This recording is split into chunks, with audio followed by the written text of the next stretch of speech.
Shalom Alaikum. Bapak Yahweh memberkati kita sekalian. Haleluya. Malam ini Bapak Ibu Saudara sekalian, kita patut bersyukur karena kembali Bapak Yahweh membawa kita ke satu zaman yang sangat indah, di mana kita pada malam hari ini bisa kembali berkumpul untuk memuliakan Bapak Yahweh dalam satu perayaan yang disebut dengan perayaan Yom Teruah. Di mana pada malam hari ini saudara, saya katakan tidak ada waktu yang terbatas.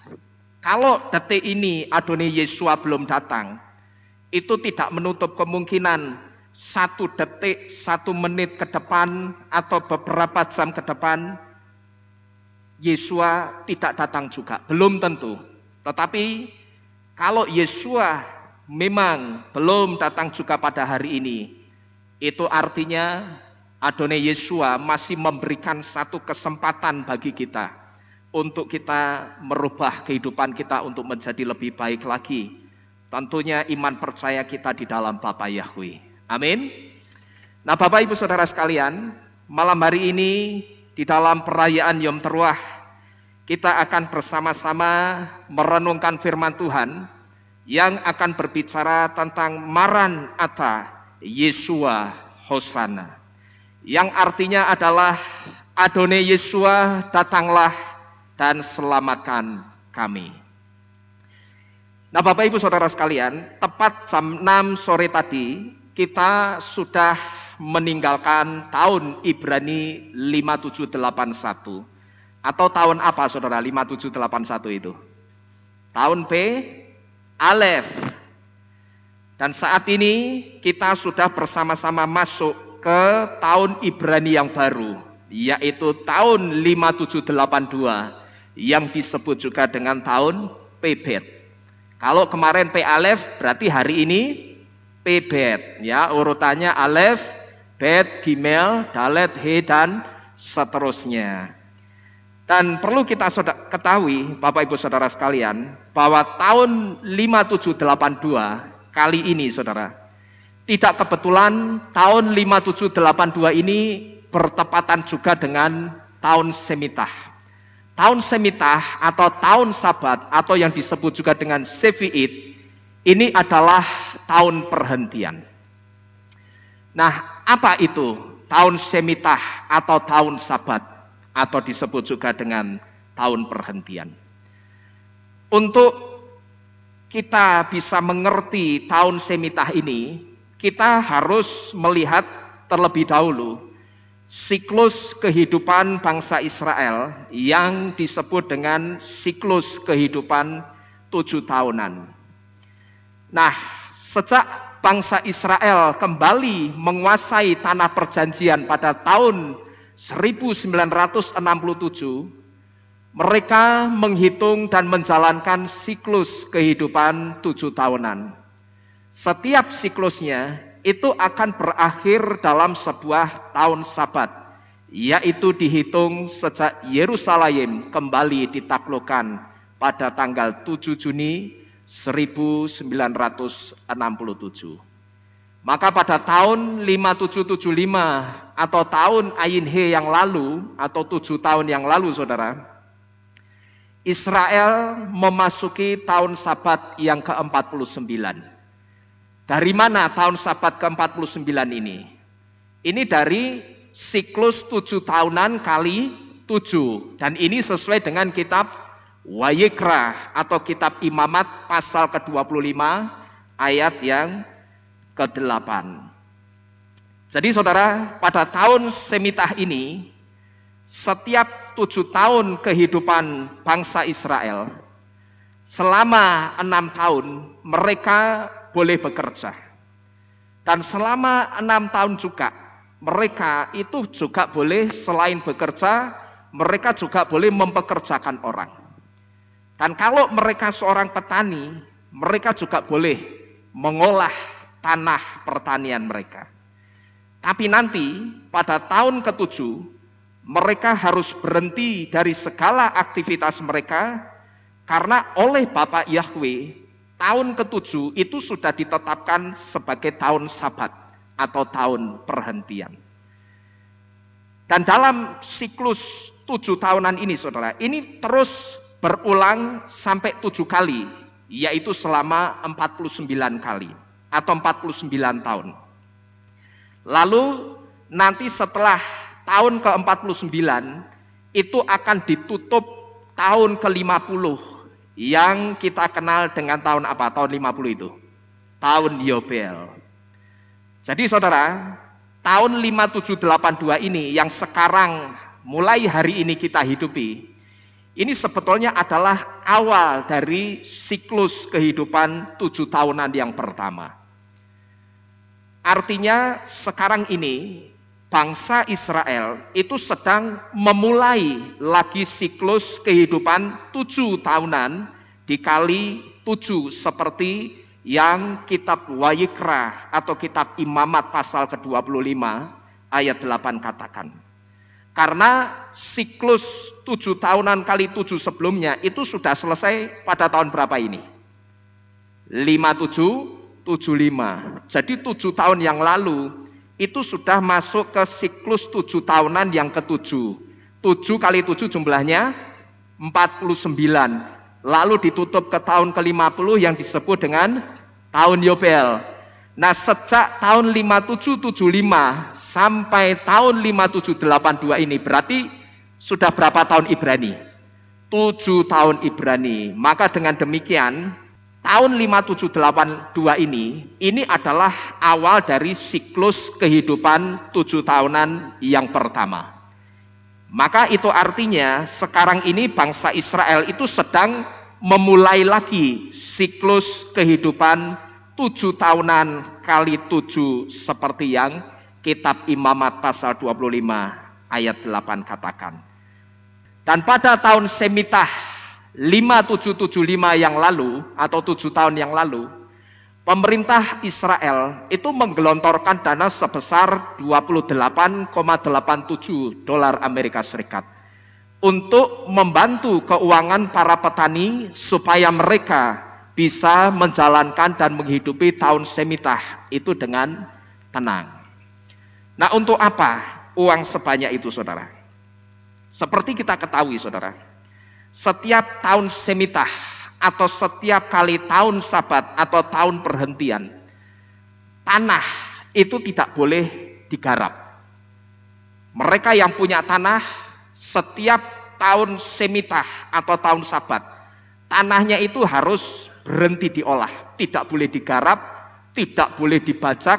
Kalau mereka bajaknya pakai kerbau, ya kerbaunya harus berhenti. Kalau mereka bacanya pakai traktor, traktornya juga harus berhenti saudara. Jadi termasuk tanahnya pun itu juga harus diistirahatkan, tidak hanya petaninya. Nah, maka kalau tanahnya istirahat, petaninya itu pasti juga akan ikut istirahat. Selama berapa lama tahun Semitah itu? Semitah itu akan dilaksanakan selama 1 tahun penuh. Jadi kalau tanahnya istirahat, maka petaninya itu juga akan ikut istirahat selama 1 tahun penuh. Karena petaninya tidak boleh apa tadi? Mengolah tanah. Tidak boleh nanemi tanahnya, tidak boleh bajak nyangkul, itu tidak boleh saudara. Jadi tanah itu benar-benar dianggurke.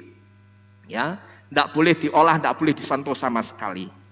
Nah, maka karena petaninya itu tidak boleh mengolah tanah, otomatis mereka tidak ada income atau tidak ada pemasukan. Maka inilah fungsi uang 28,8 juta US dollar yang disediakan pemerintah Israel pada waktu itu. Yaitu sebagai apa saudara? Sebagai ganti income-nya para petani selama mereka itu tidak mengolah tanah selama 1 tahun penuh. Nah, ini tentang Semitah atau tentang tahun Sabat.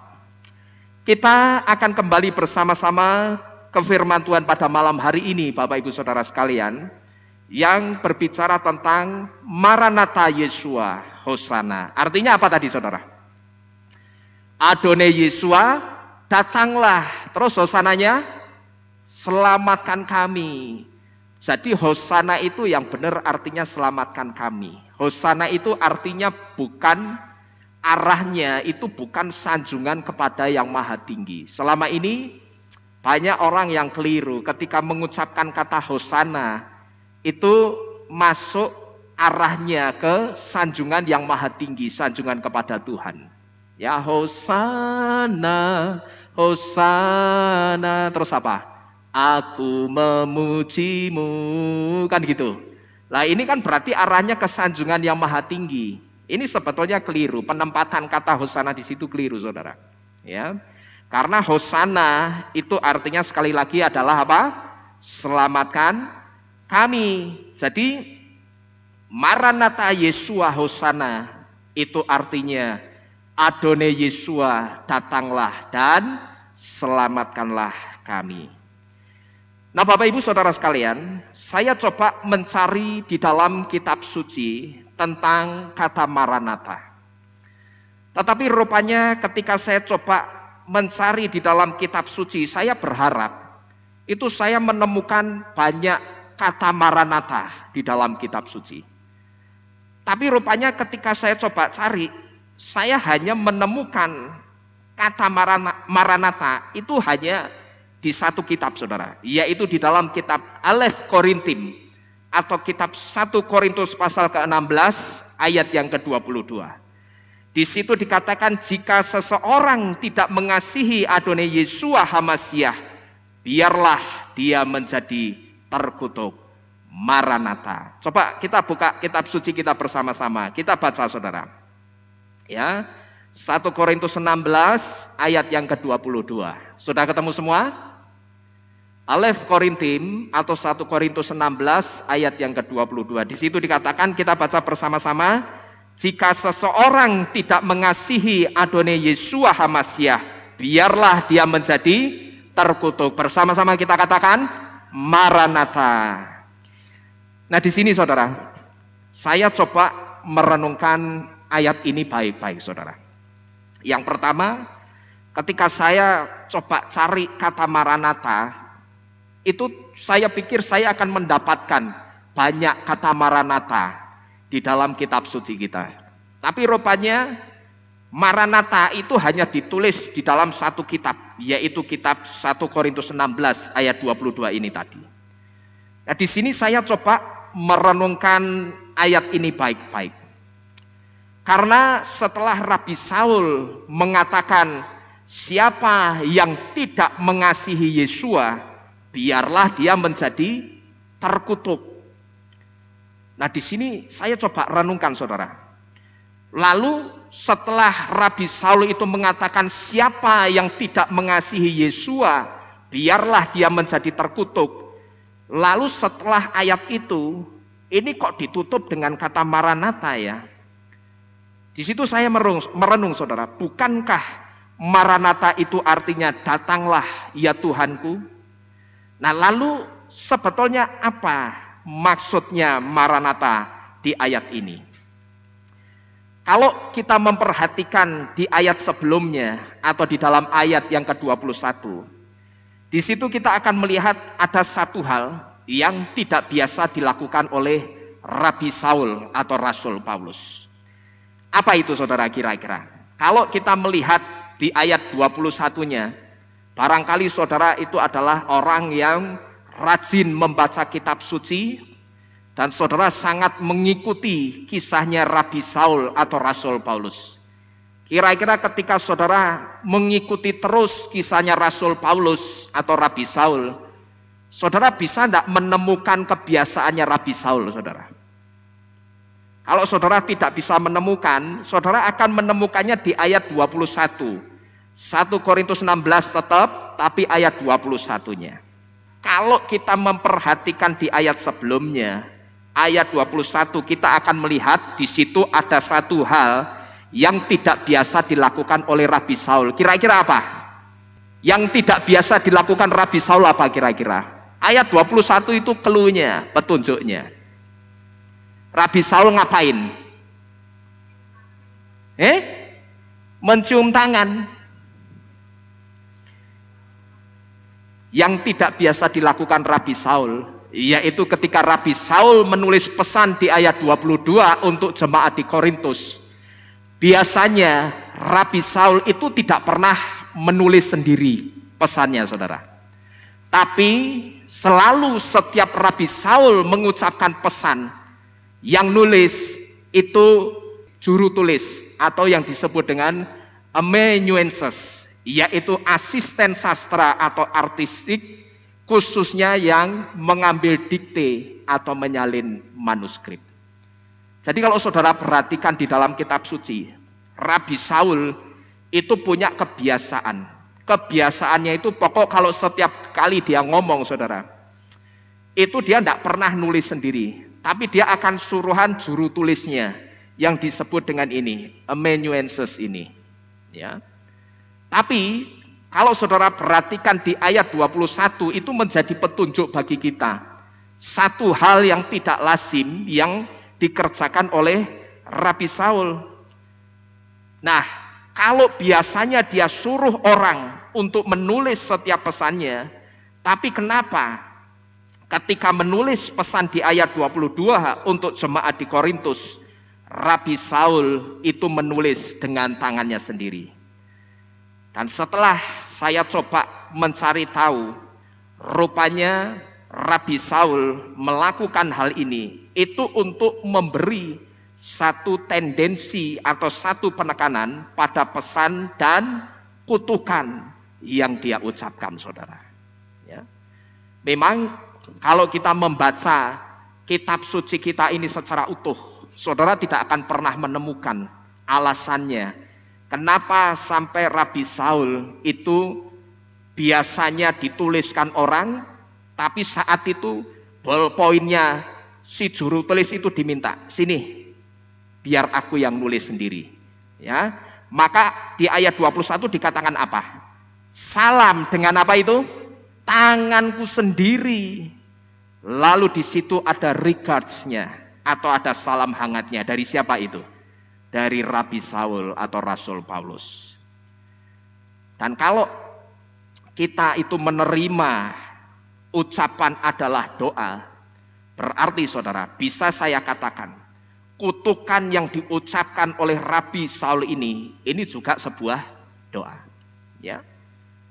Manusia atau orang itu menerima satu ungkapan yang dikatakan ucapan adalah doa.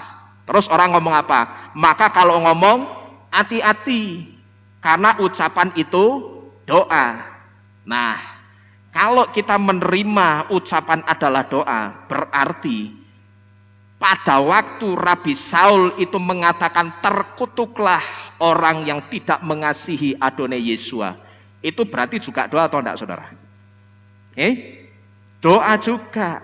Nah, cuman pertanyaannya sekarang, saudara, kita harus tahu siapa sebetulnya yang dimaksud yang tidak mengasihi Yesua yang dikutuk oleh Rabi Saul pada waktu itu. Sekali lagi, secara eksplisit atau secara gamblang, memang tidak pernah disebutkan siapa yang dikutuk Rabi Saul pada waktu itu. Tapi ketika saya coba mencari tahu dari berbagai artikel tentang siapa yang dikutuk oleh Rabi Saul ini, saudara, karena orang tersebut dianggap tidak mengasihi Yesua, rupanya di situ saya menemukan satu jawaban bahwa yang dimaksud oleh Rabi Saul yang dikutuk karena tidak mengasihi Yesua itu adalah orang-orang yang ada di antara kehilah atau jemaat Yesua di Korintus, di mana orang-orang itu berusaha membawa orang-orang percaya Yesua meninggalkan Yesua melalui pengajaran sesatnya atau pengajarannya yang membahayakan iman jemaat Yesua di Korintus, yaitu mereka yang disebut dengan guru-guru palsu. Jadi rupanya saudara-saudara sekalian, yang dikutuk oleh Rabi Saul karena dianggap tidak mengasihi Yesua, itu orang-orang yang berusaha membawa orang-orang percayanya Yesua atau jemaat atau kahal Yesua untuk supaya mereka itu meninggalkan Yesua dengan cara apa? Dicekoi sama pengajaran sesatnya yang disebut dengan pengajaran yang sangat membahayakan iman mereka. Dan tadi dikatakan kita sudah menerima bersama-sama kalau ucapan itu sebuah doa, berarti kalau sampai Rabi Saul itu ngutuk orang-orang ini, saya bisa menarik satu kesimpulan, saudara. Pengajaran orang-orang itu pasti sangat membahayakan jemaat Yesua. Karena kalau sampai Rabi Saul itu keluar kata-kata kutuk dari mulutnya, bahkan setelah dia mengucapkan kata-kata kutuk, terkutuklah orang yang tidak mengasihi Yesua, dia lantas segera menutup ucapannya itu dengan Maranatha. Di sini saudara, kita seharusnya curiga. Nah, di sini kita bisa menarik satu kesimpulan bahwa sebetulnya pengajaran orang-orang yang dikutuk oleh Rabi Saul itu pasti pengajaran yang sangat membahayakan jemaat yang ada di Korintus. Makanya Rabi Saul sampai mengutuk, dia katakan terkutuklah orang yang tidak mengasihi Yesua. Saya pada waktu itu ketika membaca ayat ini sempat berpikir, loh, apa ada ya di antara jemaat Yesua di kota Korintus yang tidak sungguh-sungguh mengasihi Yesua? Tetapi rupanya setelah saya coba mempelajari, saya coba cari artikel sana sini, saya coba mencari latar belakang sejarah kenapa Rabi Saul mengucapkan hal ini. Rupanya yang dimaksud itu bukan kepada murid-muridnya, tetapi kepada orang-orang yang ada di sekitar kahal Yesua atau jemaatnya Yesua yang ada di kota Korintus, di mana orang-orang itu berusaha membawa orang-orang yang percaya Yesua untuk meninggalkan Yesua melalui pengajaran sesatnya. Dan maksud dari ucapan Maranatha di dalam pesan Rabi Saul tersebut, itu sekarang saya juga mudeng, saudara. Kenapa ketika Rabi Saul mengatakan terkutuklah orang yang tidak mengasihi Yesua, lalu kalimat kutuk itu lantas segera ditutup dengan kata Maranatha. Rupanya maksud dari ucapan Maranatha di dalam pesan Rabi Saul tersebut adalah supaya Yesua itu segera datang, sehingga orang-orang yang percaya kepada Yesua itu bisa tetap beriman kepada Yesua melalui pengajaran yang benar yang sudah mereka jemaat Korintus itu terima. Jadi seperti saking sayangnya Rasul Paulus atau Rabi Saul itu kepada jemaat di Korintus, dan saking tidak inginnya jemaat yang ada di Korintus itu imannya terkontaminasi oleh pengajaran yang sesat, sampai-sampai yang pertama Rabi Saul itu mengutuk. Dan setelah dia mengutuk, lalu dia mengucapkan apa tadi? Maranatha, ya. Artinya, Bu Yesua cepat-cepat datang. Supaya apa sih? Supaya jemaatmu ini tetap imannya tetap benar di dalam engkau, dan iman mereka tidak terkontaminasi dengan pengajaran sesat yang dibawa oleh orang-orang yang ada di sekeliling mereka pada saat itu. Jadi saudara, ketika sekarang ini kita bersama-sama berseru Maranatha, Yesua Hosana, sebetulnya juga saudara, kita itu juga sedang meminta supaya Yesua itu segera apa? Segera datang. Sehingga apa? Sehingga kita diselamatkan, tapi tidak hanya diselamatkan dari masa kesusahan besar yang akan terjadi sebentar lagi, tapi kita berseru Maranatha, Yesua Hosana, itu juga supaya kita diselamatkan dari pengajaran yang tidak benar. Maka pada hari Sabat kemarin saya katakan kepada saudara, kalau saudara tidak paham dengan pengajaran yang saya sampaikan di sini, atau saudara mungkin bingung, bahkan mungkin sejenak saudara tidak bisa menerima pengajaran yang saya sampaikan di sini, jangan tanya ke gembala yang lain, ya. Tanyanya kepada saya. Karena yang ngajar siapa? Saya. Ya. Saudara tidak perlu bertanya ke gembala yang lain, kok Pak Nino itu ngajarnya seperti ini. Saya katakan mau sampai kapanpun, saudara tidak akan pernah mendapatkan penjelasan yang valid atau akurat. Karena apa? Orang lain itu tidak paham maksud pengajaran saya. Arahnya kemana, yang paham otomatis yang mengajarkan. Saya yang mengatakan, jadi bertanyalah ke saya.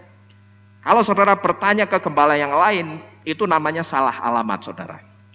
Ya, jadi maksud kita minta atau mengatakan Maranatha Yeshua Hosana di tempat ini juga, itu sebetulnya selain supaya kita ingin segera diselamatkan dari masa kesusahan besar ini, kita itu juga menyematkan satu keinginan yang sama.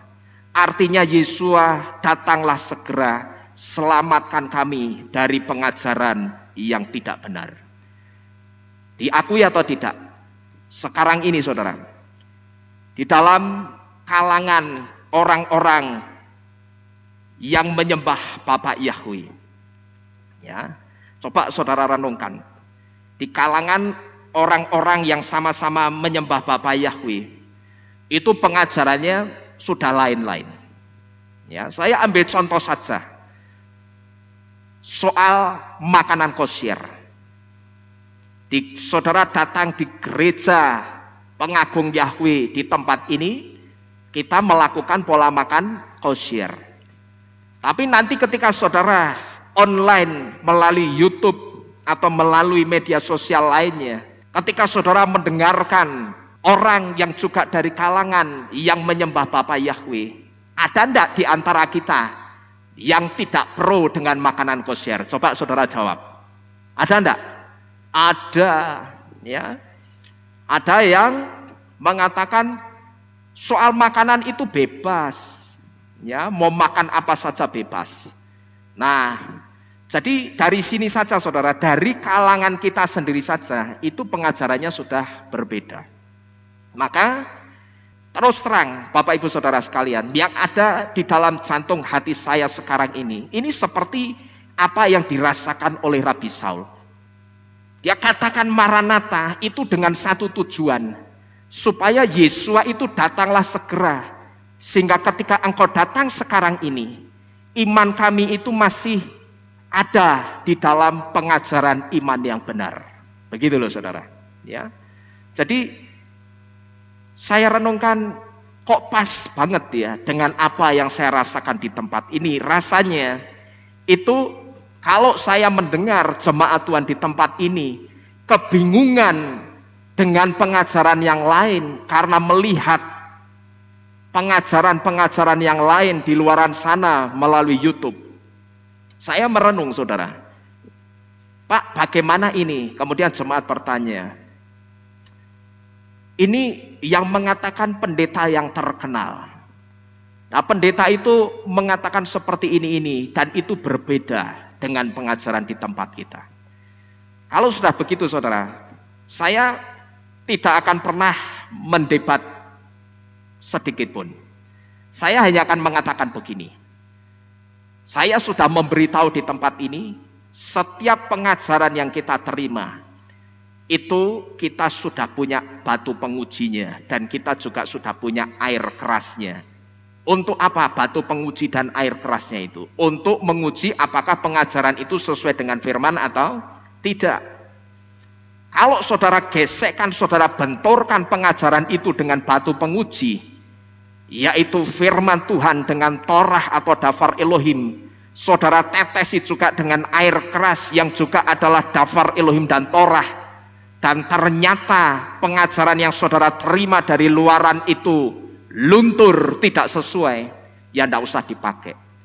Tapi pada saat saudara gesekkan pengajaran saudara korsek dengan kitab suci, dengan Torah yang luntur punya saya sering ngomong apa? Ya sudah, punya saya tidak usah dipakai. anggap saja saya sedang dalang, sedang dongeng, ya. Nah, kalau sedang dongeng, besok pas ibadah tak cepai pisang goreng sama kopi. Kan enak, saudara ya. Cepai pisang goreng sama kopi sambil dengerin gembalanya ngapain tadi? Dalang atau dongeng. Maka saya gampang aja, saudara. Kalau ada yang bertanya bagaimana ini? Ini yang ngomong pendeta ini terkenal.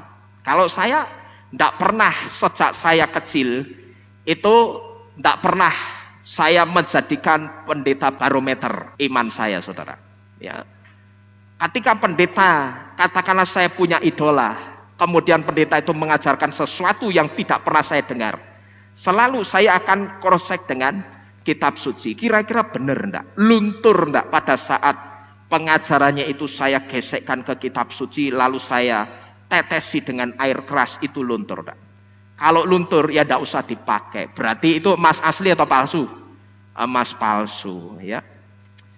Jadi Bapak Ibu Saudara sekalian, kalau sampai Rabi Saul itu mengutuk orang yang disebut guru-guru palsu, itu karena pengajarannya sangat membahayakan jemaat Tuhan yang ada di Korintus, saudara-saudara sekalian. Ya, jadi kalau sampai Rabi Saul itu mengutuki orang-orang yang ada di tengah-tengah kahal Korintim atau Korintus, itu pasti karena Rabi Saul sudah mendeteksi pengajaran guru-guru palsu itu, pengajarannya sudah sangat membahayakan iman jemaat yang ada di Korintus. Nah, lalu sebetulnya kalau misalkan orang-orang yang membawa pengajaran yang sangat membahayakan iman ini, saudara, kalau waktu-waktu ini atau kalau zaman ini, sebetulnya siapa orang yang pengajarannya dianggap membahayakan yang dimaksud di situ, saudara?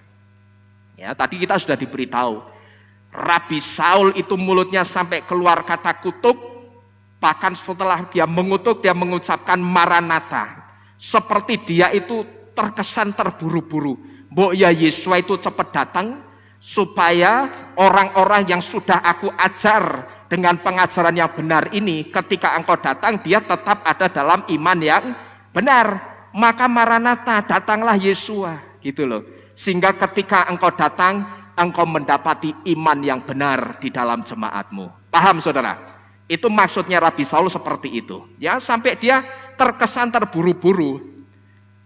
Jadi kalau Rabi Saul sampai mengatakan seperti ini, sekali lagi itu karena pengajarannya sangat membahayakan.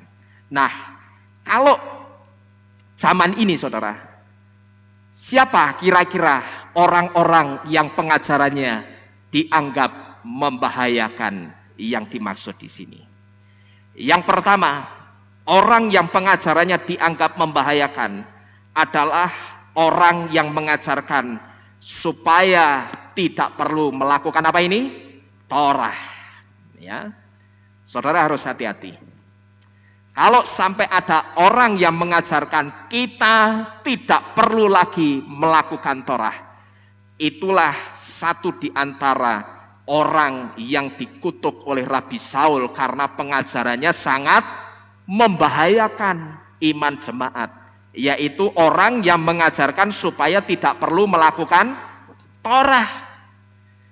Yesua, selain dia adalah Elohim sendiri, Yesua itu juga disebut Rabi atau disebut guru. Dan Yesua itu juga adalah guru Torah, karena Yesua mengajarkan apa? Torah Bapaknya. Maka Yesua itu disebut sebagai guru Torah. Tetapi tidak hanya berhenti sampai di situ. Yesua itu juga disebut sebagai Torah Hayim atau Torah yang hidup. Artinya kalau kamu mau melihat perwujudan sikap terhadap Torah yang benar, itu lihatlah pribadinya siapa? Yesua. Nah, kalau Yesua sendiri mengajarkan Torah, berarti saudara, orang-orang yang tidak mengajarkan Torah atau orang-orang yang mengajarkan supaya tidak perlu melakukan Torah, kalau gitu disebut apa? Ya tidak lain, saya katakan mereka akan disebut sebagai guru-guru palsu. Dan ini saudara, juga termasuk orang yang tidak mengasihi Yesua. Karena orang itu mengajarkan tidak perlu melakukan Torah Bapak Yahweh, sedangkan Torah adalah pengajaran Bapaknya Yesua. Yesua yang adalah Yahweh sendiri mengatakan siapa mengasihi aku, dia akan memelihara firman-Ku. Lah padahal satu di antara firman itu kan Torah. Karena firman yang kamu dengar itu bukanlah milikku, tapi firman yang kamu dengar itu adalah milik Bapakku. Padahal firman itu satu di antaranya adalah Torah. Kitab suci yang disebut dengan firman itu satu di antaranya Torah yang isinya 5 kitab Mose. Dari kitab Beresit atau Kejadian sampai dengan kitab Devarim atau kitab Ulangan. Jadi saudara, orang yang mengajarkan tidak usah melakukan Torah, sebetulnya dia itu tidak mengasihi Yesua.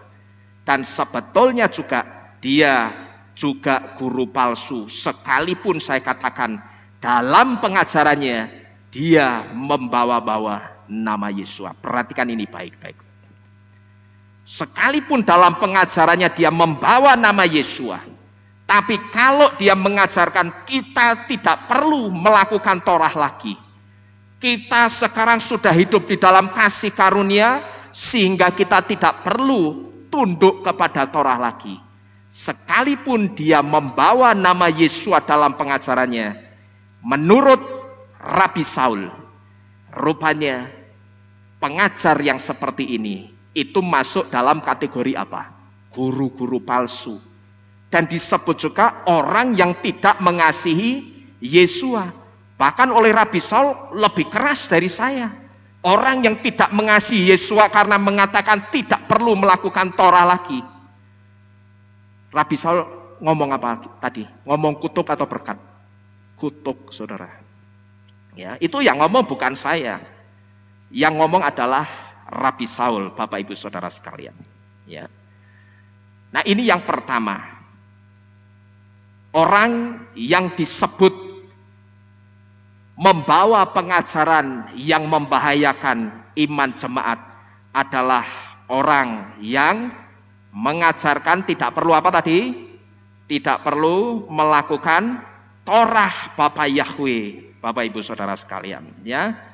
Nah, ini yang pertama. Kemudian yang kedua, siapa orang yang membahayakan pengajarannya, yang membawa pengajaran yang membahayakan, di situ yang dimaksud. Yang kedua yang dimaksud adalah orang yang mengajarkan supaya menerima tanda binatang buas. Jadi orang yang dianggap Rabi Saul membahayakan karena membawa pengajaran sesat, kalau itu diaplikasikan ke zaman sekarang ini, adalah orang yang mengajarkan supaya menerima tanda binatang buas. Ada orang yang mengatakan begini, saudara. Di media sosial dia mengatakan, orang dikatakan menerima tanda bilangan binatang buas itu kalau sudah nyembah dulu anti Hamasyahnya, baru dia akan menerima tandanya. Saya kutip kata-kata orang ini, saudara, di medsos. Ya, dia katakan begini, orang dikatakan menerima tanda bilangan binatang buas itu kalau sudah nyembah dulu anti Hamasyahnya, baru dia akan menerima tandanya. Saya katakan ini tidak salah, tapi ada tapinya. Ini berlaku untuk orang yang mau secara otomatis menyembah ikon dari binatang buas itu sendiri. Ya, jadi ketika orang mengatakan orang dikatakan menerima tanda bilangan binatang buas itu kalau orangnya sudah nyembah anti Hamasyahnya dulu, baru dia akan dikasih tanda sama si anti Hamasyahnya, katanya seperti itu. Saya katakan tidak salah, tapi ini berlaku untuk orang yang auto atau otomatis mau menyembah binatang buas itu. Cuman pertanyaannya, bagaimana dengan mereka yang tahu kebenaran dan tidak mau menyembah kepada binatang buas? Apakah binatang buas itu kemudian akan membiarkan orang-orang yang tidak mau menyembah kepada binatang buas itu? Saya katakan tentu saja tidak. Karena apa, saudara? Karena binatang buas itu juga punya otoritas. Dia juga dikasih kuasa, dia dikasih wewenang dan otoritas untuk memaksa setiap orang supaya menerima tanda tersebut. Dan kalau kita perhatikan sekarang ini, Bapak Ibu Saudara sekalian, berapa banyak orang yang kalau kita perhatikan itu justru mengajar supaya menerima tanda dari binatang buas yang saya sebut dengan si anti Hamasyah itu. Ya, coba saudara renungkan. Kalau saudara sempat mungkin melihat di YouTube, berapa banyak pengajar-pengajar Kristen yang mengatakan dan menganjurkan supaya menerima bilangan binatang buas milik si anti Hamasyah itu. Bahkan dengan santainya mereka mengatakan, gak apa-apa, terima aja dulu barang itu di tubuh kita. Terima aja barang itu di tubuh kita, gak apa-apa kok. Nyatanya aku dimasuki ya juga gak apa-apa. Di sini saya merenung, saudara, gimana sih ini sebetulnya? Ini kan bukan pengajarannya Yesua. Mosok dia mengatakan, nggak apa-apa, terima saja barang itu dimasukkan ke tubuh kita, it's okay. Dan ini, saudara, ini juga termasuk orang yang tidak mengasihi Yesua yang dikatakan oleh Rabi Saul. Sekalipun sekali lagi, orang itu ketika mengajar, dia juga membawa nama Yesua dalam pengajarannya. Ya. Sekali lagi saya katakan, orang yang seperti ini, yang mengatakan nggak apa-apa, terima saja barang itu masuk ke tubuh kita. Ya. Orang seperti ini, saudara, oleh Rabi Saul itu dikatakan termasuk orang yang tidak mengasihi Yesua, sekalipun ketika dia mengajar, dia juga membawa nama Yesua dalam pengajarannya. Jadi hati-hati. Di kalangan kita itu sendiri, jujur diakui atau tidak, banyak yang serupa, tapi ternyata tidak sama. Ya. Karena itu datang dari kalangan kita sendiri, bukan dari kalangan iman kita yang dulu. Menyembah kekasih lama bukan, tapi sesembahannya sudah sama, saudara-saudara sekalian. Tetapi ternyata saya perhatikan di media sosial, banyak sekali yang mengatakan, tidak jadi masalah, tidak apa-apa, terima saja barang itu dimasukkan dalam tubuh kita. Di sini saya merenung, ini orang sebetulnya ngerti tidak sih nubuatan kitab Giliana itu, ngerti atau enggak? Yesua, saudara, pada waktu itu sampai pada waktu dia mau memberikan hason atau pewahyuan kepada Yohanan, itu sampai dalam tanda kutip saya katakan Yesua itu nyeting supaya perjalanan hidupnya Yohanan atau Yohanes itu dibuang orang ke Pulau Patmos. Ya, nyeting di sini artinya Tuhan izinkan Yohanan atau Yohanes itu dibuang ke Pulau Patmos. Ya. Jadi sampai Yesua itu dia men-setting Yohanan itu dibuang ke Pulau Patmos oleh orang-orang. Itu saya sebut sebagai dalam tanda kutip settingannya Yesua. Karena apa? Karena kalau Yesua menyampaikan hason atau pewahyuannya kepada Yohanan, tapi di tengah-tengah orang yang tidak percaya kepada Yesua, misalkan Yesua mengatakan, Yohanan, kamu dengarkan baik-baik, kamu tulis dan kamu beritakan kepada semua orang, bahwa suatu hari kelak akan datang waktunya di mana setiap orang yang tidak mempunyai tanda bilangan binatang buas itu, maka dia tidak bisa membeli atau menjual. Kalau Yohanan pada waktu itu tidak dibuang dulu ke Pulau Patmos, tapi Yesus ngomongnya ada di tengah-tengah, Yohanan itu masih di tengah-tengah orang yang menolak Yesus. Pikirannya Yohanan itu bisa terdistorsi, saudara, bisa kacau, bisa dimentahkan oleh orang-orang yang ada di sekitar Yohanan yang tidak mau percaya kepada Yesus. Mereka bisa saja ngomong, Yohanes, tidak usah percaya Yesus itu pengajarannya sesat.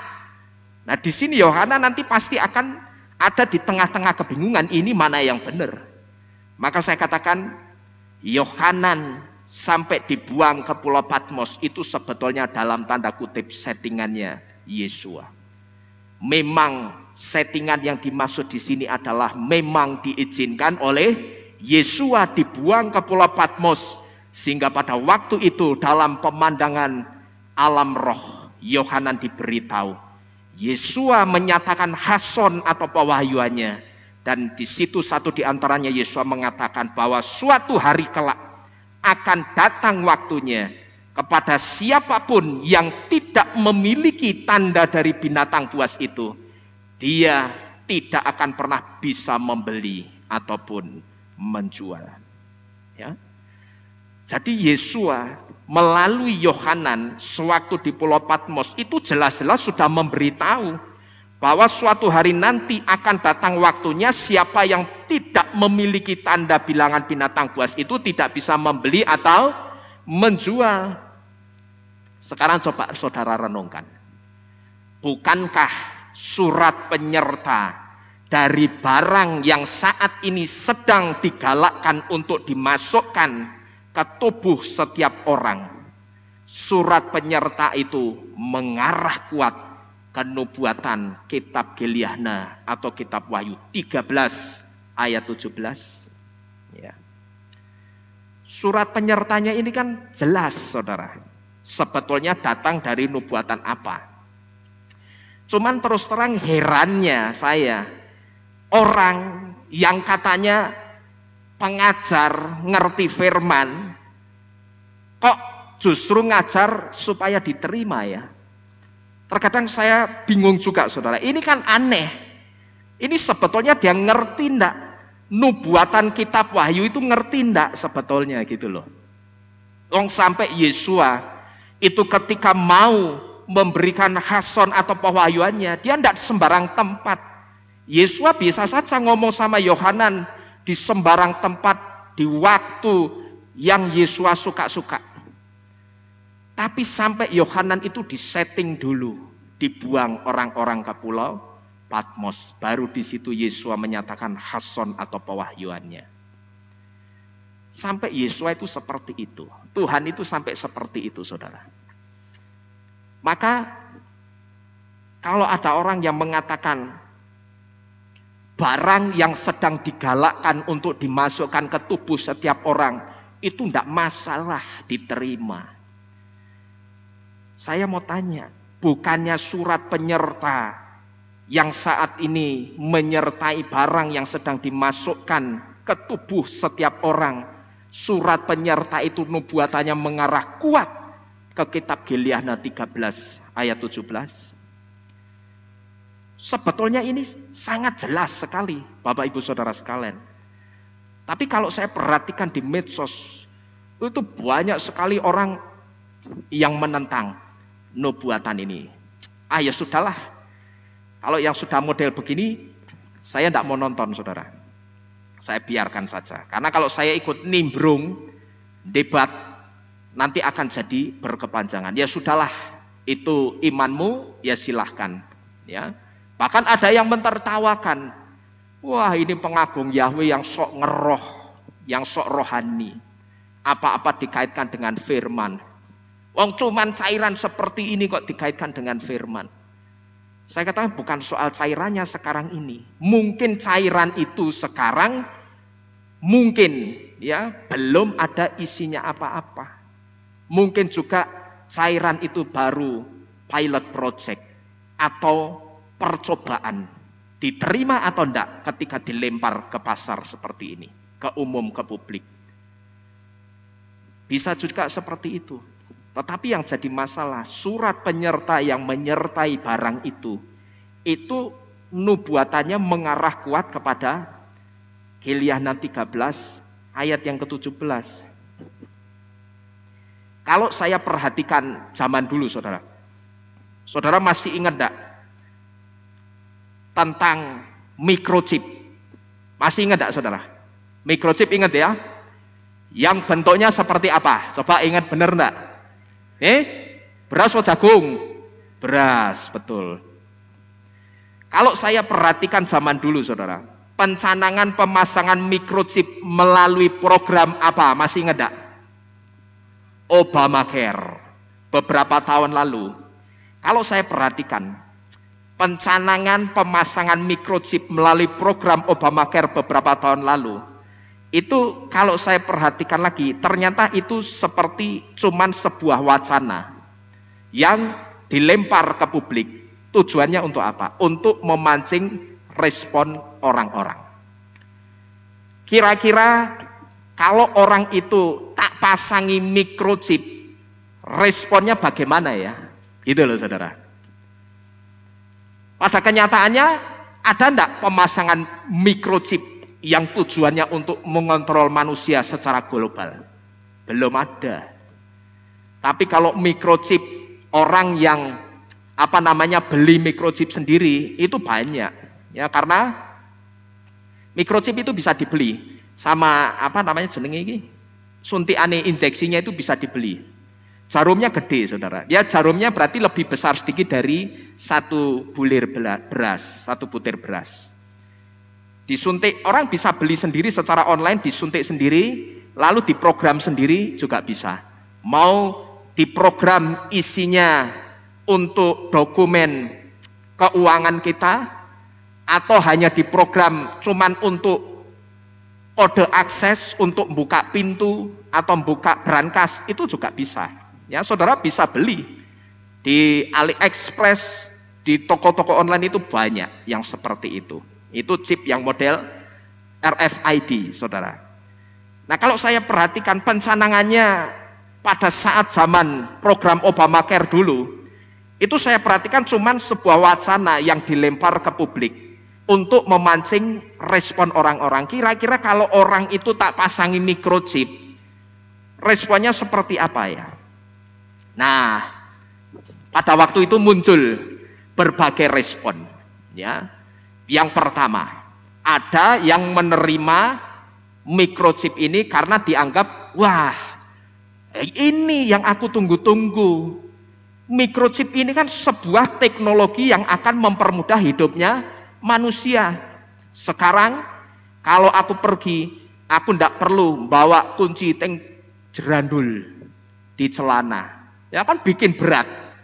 Aku cukup membeli kunci pintu yang digital, yang sistem RFID. Maka aku akan tanam microchip itu di tanganku, atau juga bisa pakai cincin RFID. Aku bisa membuka pintu utama ataupun pintu kamarku cukup dengan aku menempelkan tanganku. Wah, ini kan sebuah teknologi yang akan mempermudah kehidupan manusia. Itu respon yang pertama, saudara.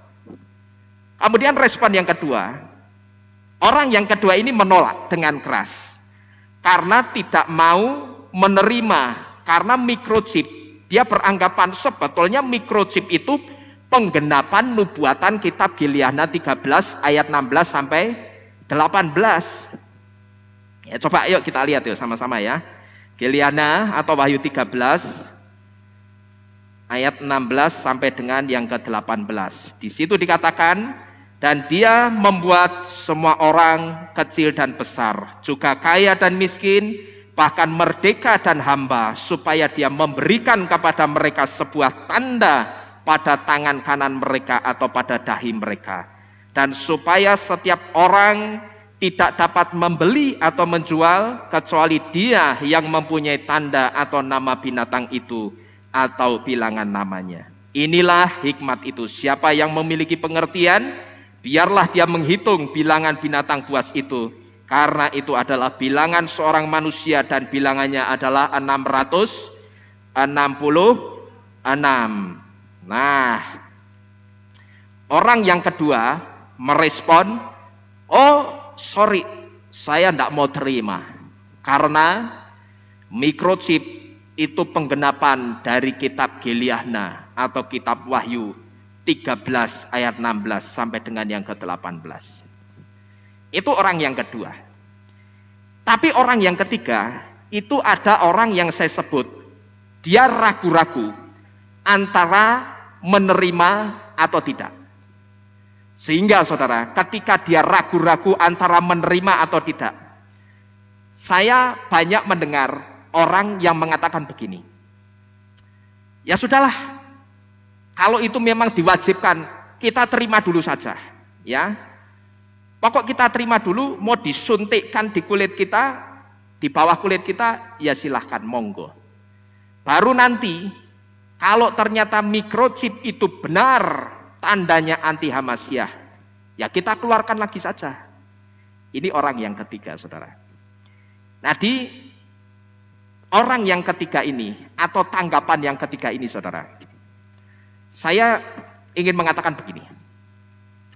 Orang mengatakan seperti ini, yang pertama, atau orang mengatakan diterima dulu saja, tidak masalah, biarkan itu disuntikkan ke tubuh kita, kita terima dulu saja, baru nanti kalau benar itu tandanya anti Hamasyah, kita keluarkan lagi. Orang kalau mengatakan seperti ini, yang pertama, dia tidak berpikir bahwa kalau dulu pemasangan mikrochip itu benar-benar dilakukan, dia tidak tahu bahwa semua lembaga negara yang ada di seluruh dunia ini yang sudah bergabung dengan New World Order atau tatanan dunia baru, itu akan dibuat tunduk semua lembaga negaranya dengan satu aturan yang sama.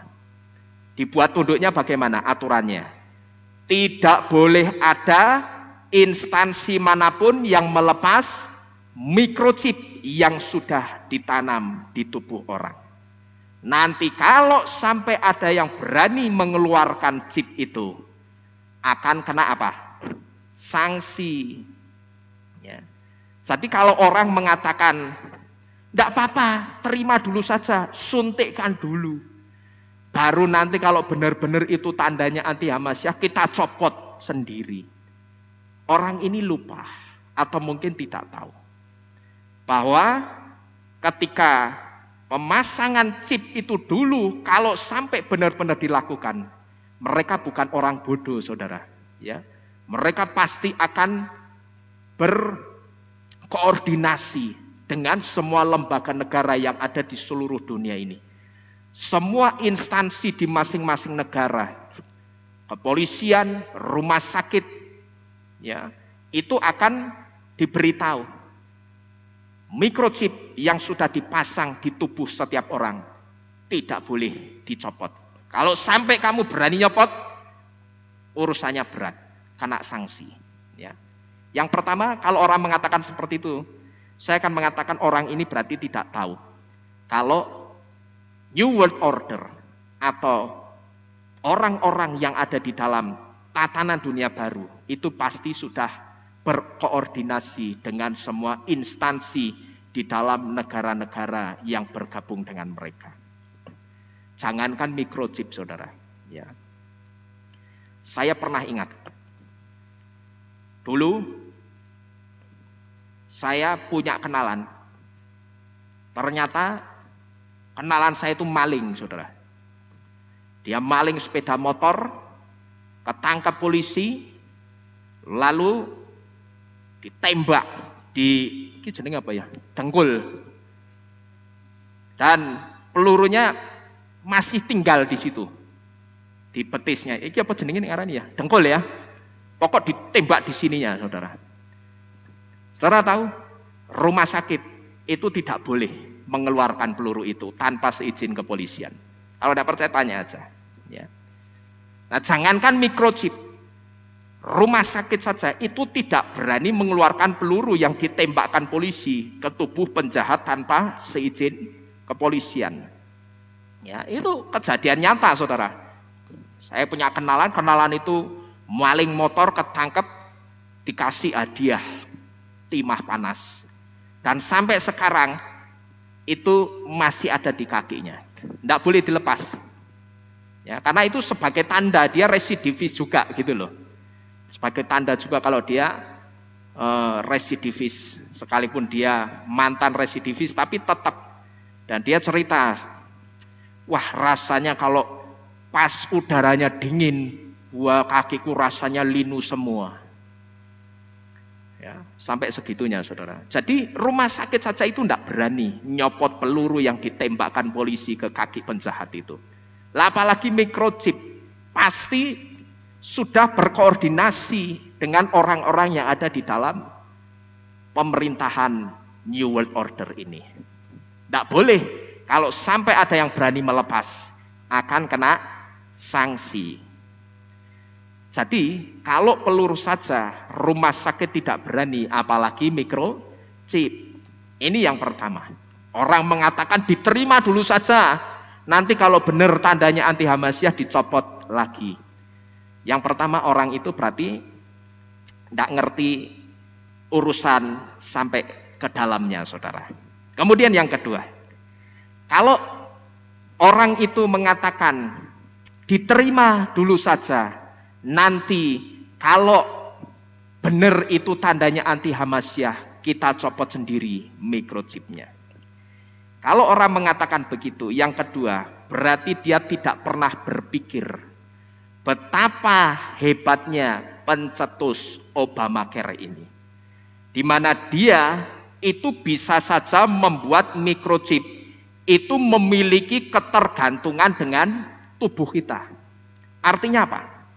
Dan ketika chip itu sudah masuk ke tubuh kita, lalu chip itu mengeluarkan pasif toksik atau racun pasif atau racun yang belum aktif, dan suhu panas tubuh kita akan menjadi induk semangnya atau menjadi pemicunya untuk mengaktifkan racunnya. Kira-kira bisa enggak saudara?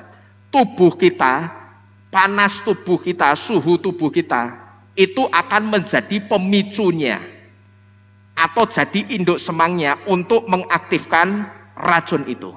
Bisa enggak kira-kira? Sangat bisa, karena mereka ini sangat hebat. Artinya apa?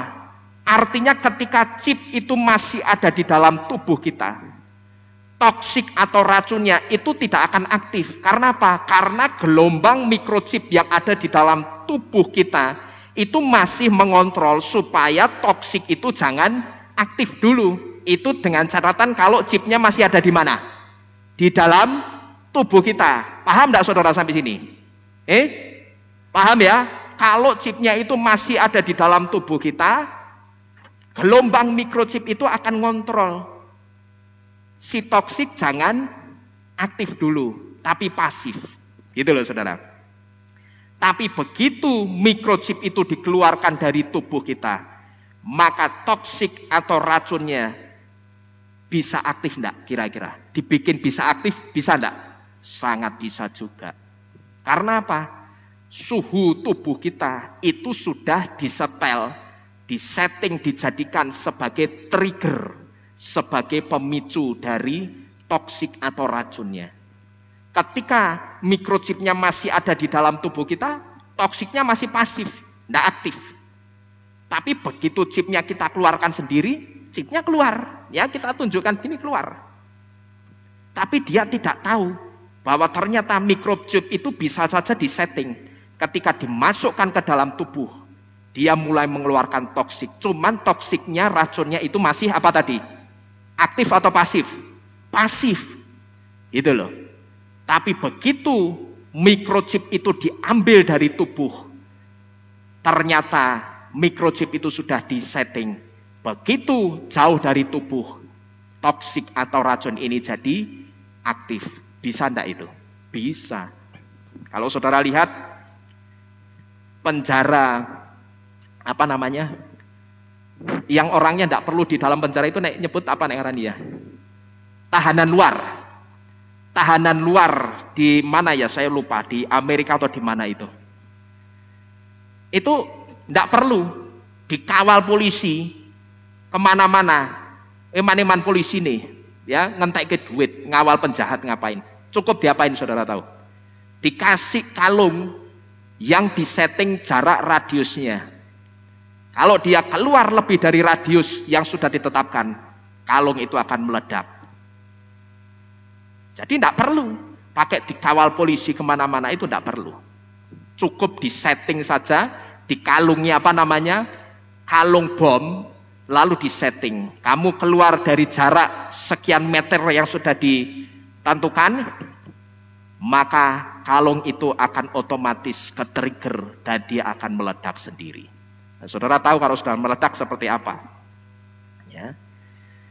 Maka saudara, sepertinya wacana penyematan microchip yang sebesar biji beras dulu itu hanya untuk memancing responnya orang. Dan kira-kira kalau orang itu dipaksa menerima microchip, akan diapakan ya kira-kira? Nah, rupanya ketika mereka lemparkan ke publik seperti itu, banyak orang, tidak sedikit orang yang merespon, yang saya dengar sendiri, yang mengatakan responnya diterima dulu saja, nanti kalau benar itu tandanya anti Hamasyah, chipnya diambil lagi. Nah, karena sudah dilempar ke publik seperti itu, sudah ngerti kira-kira rencananya orang kalau dikasih microchip akan diapakan, maka sekarang chipnya itu tidak lagi berbentuk mikro seperti biji beras, tapi dibuat dalam ukuran apa? Nano. Sehingga tidak mungkin orang itu bisa mengeluarkan chipnya. Karena kalau orang itu mau mengeluarkan chipnya, satu-satunya cara itu cuman dengan cara ganti darah, bukan cuci darah. Jangan salah. Satu-satunya cara kalau mau mengeluarkan chip yang bentuknya nano, kalau masih bentuknya berasan gampang. Ya toh tinggal disudet, dikater gitu, kalau tegel, kalau berani ya tinggal diambil. Kasih betadin paling sembuh. Ya toh semprot alkohol, betadin sembuh. Nah, tapi karena sudah ngerti bahwa oh rupanya kalau dikasih microchip itu akan dilepas sendiri. Nah, kalau gitu kita harus kasih chip yang tidak kelihatan. Nah, kalau sudah tidak kelihatan, satu-satunya cara kalau orang itu mengeluarkan chipnya itu cuma dengan ganti darah, bukan cuci darah. Cuci darah itu tidak akan bisa. Ya. Karena begitu chipnya sekarang dimasukkan lewat cairan, berarti chip itu harus didesain tidak kelihatan kasat mata seperti microchip sebesar biji beras tadi. Tujuannya apa? Supaya chip itu bisa langsung menyatu dengan darah kita. Jadi cuci darah nggak akan bisa, saudara. Satu-satunya cara itu hanya dengan ganti darah. Nah, cuman pertanyaannya, mau pakai darah berapa kantong untuk ganti darahnya orang yang mau ganti darah ini? Gitu loh, saudara. Dan pada saat darah itu diganti, apa orangnya ndak mati? Gitu loh pertanyaannya. Kalau ganti darah, berarti kan darah yang lama itu harus apa? Dihabisi dulu, dibersihkan dulu. Caranya dibagaimanakan? Satu-satunya divakum, baru diganti darah yang baru. Divakum itu disedot semua. Tidak bisa pakai cuci darah. Kalau cuci darah itu kan darahnya cuman diputer di mesin melewati filter yang kerapatannya sekian mikron. Saya pernah lihat orang cuci darah ya di rumah sakit, kalau tidak salah rumah sakit Ketilang dulu. Saya pernah mendoakan juga orang tersebut. Pada saat dicuci darah, oh rupanya orang cuci darah itu seperti ini. Ya.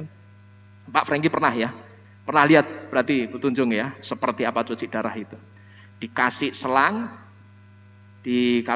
kemudian selang itu dimasukkan ke mesin, nanti mesin itu akan mensirkulasikan darahnya keluar masuk ke filter. Betul seperti itu ya.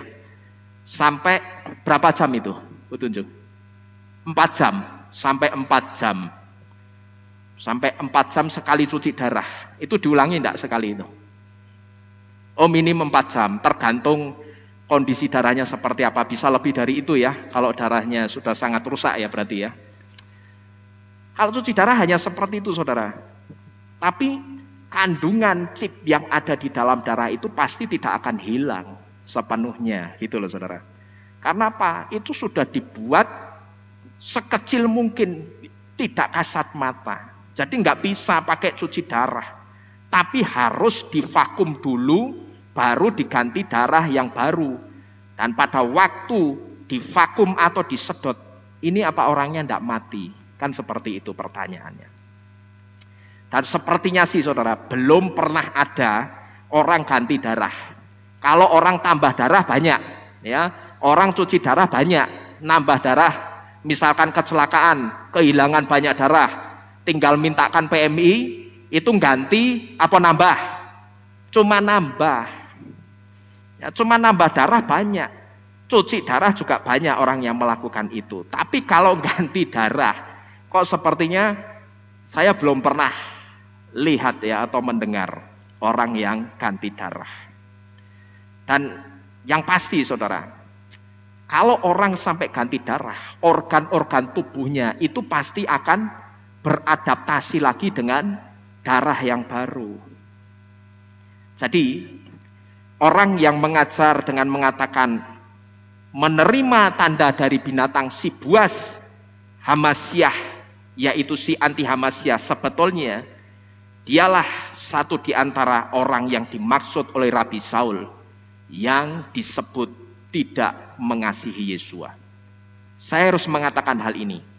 Kalau orang itu mengajar, dia sudah ngerti nubuatan kitab Giliana, tapi dia tetap mengajar bahwa boleh menerima tanda bilangan binatang buas itu. Berarti orang yang mengajar menerima tanda dari binatang buas si anti Hamasyah, sebetulnya dialah satu di antara orang yang dimaksud yang tidak mengasihi Yesua. Karena yang diajarkan apa? Bukan pengajarannya Yesua. Yesua ngajarnya jangan diterima, kok dia ngajarnya diterima. Gitu loh Bapak Ibu Saudara sekalian. Dan sebetulnya juga saudara, dialah satu di antara orang yang dikutuk oleh Rabi Saul karena pengajarannya membahayakan banyak orang. Perlu saudara ketahui, orang yang mengajar seperti ini masuk dalam kategori orang yang pengajarannya itu sebetulnya membahayakan banyak orang. Ini sama seperti orang-orang yang ada di tengah-tengah kalangan jemaat Kahal Korintim atau Kahal Korintus. Sampai-sampai Rabi Saul itu biasanya nulis pesan untuk jemaat di mana-mana. Itu dia suruhan juru tulis. Tapi khusus untuk jemaat di Korintus dalam kasus ini, bawa sini pulpennya. Ya, aku mau nulis sendiri dengan satu tendensi atau penekanan. Biarlah orang yang tidak mengasihi Yesua, dia akan menjadi terkutuk.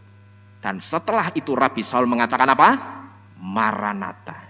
Sampai Rabi Saul itu seperti parno sendiri, seperti paranoid sendiri, seperti ketakutan. Tetapi saya bisa memahami apa yang dirasakan Rabi Saul pada saat itu. Itu pun juga saya rasakan. Kalau sampai saya mendapat telepon dari jemaat Tuhan, Pak, ini kok pendeta ini kan pendeta yang terkenal, tapi mengajar seperti ini. Dan kemudian saya perhatikan jemaat Tuhan itu condong kepada pengajaran yang di luar akar Ibrani, di luar pengajaran yang benar ini. Perasaan yang sama yang dirasakan Rabi Saul itu juga saya rasakan, saudara. Ya, Mbok Yesua itu segera datang, sehingga ketika Yesua datang, orang ini diangkat itu dalam keadaan iman percaya yang masih benar. Itu yang saya rasakan. Maka saya bisa memahami sampai Rabi Saul itu minta bolpennya juru tulisnya, bawa sini, aku akan tulis sendiri pesan untuk jemaat di Korintim. Hati-hati, ya. Dan setelah itu Rabi Saul mengatakan Maranatha. Jadi saudara, orang kalau mengajarkan tanda bilangan binatang buas itu, yang pertama tidak ada kaitannya dengan kitab Wahyu atau Gileana 13 ayat 17. Dan orang yang mengajarkan kalau tanda binatang buas itu boleh diterima, tidak jadi masalah, sebetulnya dialah satu di antara orang yang sedang dikutuk oleh Rabi Saul. Karena apa? Pengajarannya membahayakan banyak orang. Jadi saudara, baik saudara yang ada di tempat ini, atau saudara yang malam ini mengikuti ibadah secara online melalui Zoom, atau saudara dimanapun saudara yang mendengarkan firman melalui video YouTube ini, saudara yang tidak bersedia menerima tanda binatang buas itu, saya hanya ingin mengatakan, peganglah teguh imanmu sampai kesudahannya. Amin. Percayalah bahwa imanmu yang teguh ini, yang mengatakan bahwa aku sekali-kali tidak akan pernah menerima tanda dari binatang buas itu dimasukkan dalam tubuhku. Percayalah bahwa imanmu yang teguh ini pasti membawa engkau kepada keselamatan Bapa Yahweh. Karena syarat keselamatan itu cukup mudah sebetulnya. Syarat keselamatan yang ditetapkan Bapa Yahweh itu cukup mudah.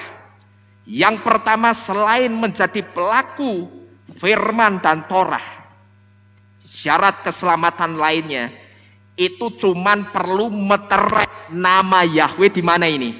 Di dahi, bukan meterainya si binatang buas, bukan. Syarat keselamatan itu simpel. Saudara terima Bapa Yahweh, jadilah pelaku firman dan pelaku Torah. Lalu cukup satu syarat lagi, meterai nama Yahweh di dahi kita, bukan meterainya si binatang buas. Jadi syarat keselamatan selain dengan menjadi pelaku firman atau Torah, syarat keselamatan lainnya itu tidak butuh yang namanya meterainya si binatang buas, tidak butuh. Yang dibutuhkan hanya meterai nama Bapa Yahweh yang ada di dahi kita. Saya mau tanya sama saudara, nama Bapa Yahweh sudah termeterai belum di dahi saudara dan saya? Sudah? Melalui apa? Baptisan pembaruan. Jadi jangan sampai meterai keselamatan nama Yahweh itu hilang hanya karena kita menambahkan lagi meterai yang lain, yaitu meterainya anti Hamasyah.